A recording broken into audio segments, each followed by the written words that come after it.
వారీగా ఇస్తానన్న ప్యాకేజీలు ఇవ్వలేదు. 18 సంవత్సరాలు నిండిన ఏ ఒక్కరికి ప్యాకేజీలు రాలేదు. వృద్ధులకు రావాల్సిన ప్యాకేజీలు రాలేదు. ఇంటి ప్లాట్లు సరిగా రాలేదు.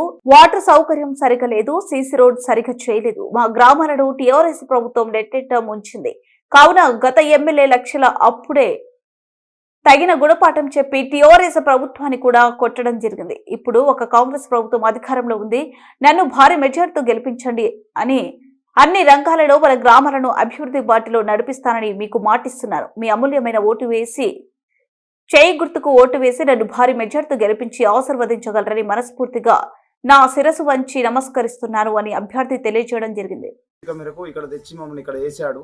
కానీ మాకు సౌకర్యం ఎలాంటిది కల్పించకుండా కొందరికి ఇండ్లు కూడా లేవు. ఇప్పటి వరకు కూడా డబుల్ బెడ్రూమ్స్ అంటే ఇక్కడ టెంపరీ డబుల్ బెడ్రూమ్స్ ఎవరైతే ఇక్కడ పేదవారికి కట్టించే డబుల్ బెడ్రూమ్లు ఉంటారో అందులో ఉంచారు. ఇప్పటి వరకు కూడా కొన్ని కుటుంబాలు ఇంకా అందులోనే